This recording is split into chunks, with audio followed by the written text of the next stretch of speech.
Manny, congrats on your win again. First round submission so quick. Did you think it would last so short?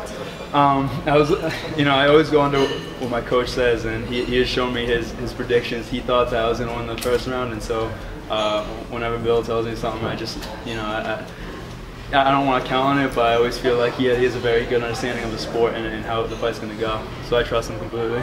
Mm-hmm. And now after 2 straight wins in the UFC, 2 by submission, would you like now to fight somebody from top 15 in your division, let's say? I actually just called up BenITO LOPEZ in the cage. I'd like to fight him because I think we're both young up and comers, and I think that the sport's a very like a dog-eat-dog sport, and I think that I can take that undefeated record from him. I'd like to put that one on my record. How do you think you would match up against BenITO? Me and BenITO, I think I'm more dangerous than BenITO everywhere. So when you got a fight like this where it's over so quickly, like what are the biggest takeaways you can have from a performance like that? Because there's not a whole lot to critique. I mean, I have 2 UFC fights and 2 finishes. A lot of guys in the UFC get by through decisioning people. They put on boring fights, but I think both of my fights have been, for better or worse, they've been pretty crazy fights, and I think that the UFC would probably enjoy seeing me more. So, I'm here as long as they want me. Hey, can you talk us through that the ending sequence there? Because I think you dropped him first, didn't you? Yeah. So let's see. The fight started. I think he threw a couple kicks on my leg. Nothing too crazy. I was measuring him out, and then when I felt the distance was right, I just let the right hand go.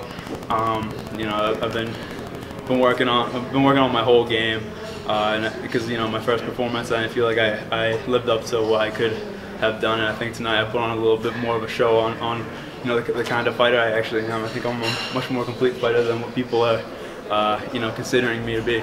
And considering that this is obviously a contender for performance of a night with a first round submission. Is that something that you think about, like while you're in the cage, when you at what point do you start realizing or thinking about that? Well, I mean, I think when the fight starts, I think I could use an extra $50,000 in my pocket. So, I mean, the whole time it's something that like after my first fight, as soon as I locked in the choke, I thought, yes, this is an extra X amount of money. And then this time after I knocked him down, I was like, oh yeah, like this is gonna be good.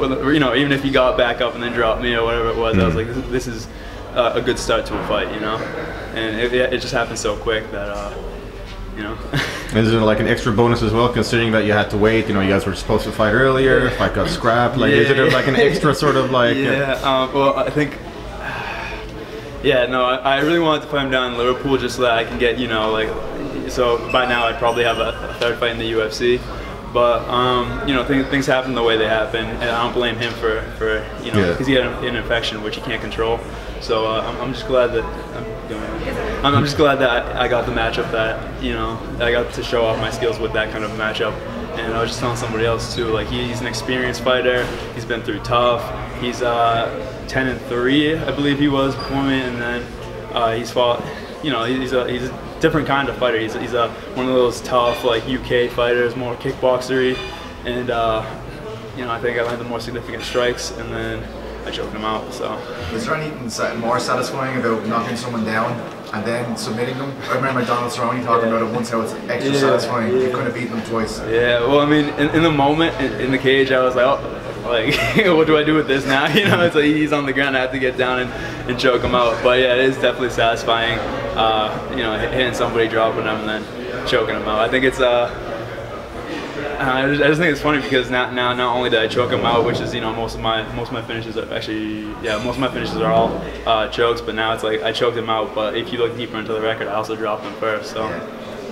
Is it hard to fight like a guy who's such a nice guy like Davey as well? Oh my God. He's notoriously such a smiley, happy person. Does that make it more difficult?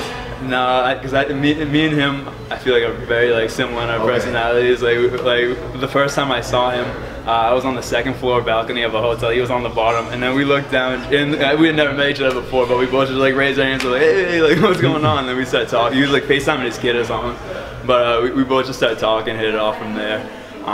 It's not really tough because I've been friends with other opponents before, and then they still try to take my head off. So. It is a pretty busy year for you when it comes to fighting. Would you like to fight one more time? Yeah, I mean, this year? yes. I would love to fight one more time this year. Right now I'm actually going on a little Europe trip, so I'm going to be traveling. So if you guys are in Paris, you guys are in Italy, you guys can find me there on a beach somewhere. But you know, definitely 6 months is way too long for me to go without fighting. If the UFC comes into Boston next year, like I know they usually come in January, that's my hometown. I would definitely love to go represent all my family, all my friends. I love to represent South Shore Sport Fighting, Rugged RX Fitness, Cage Titans.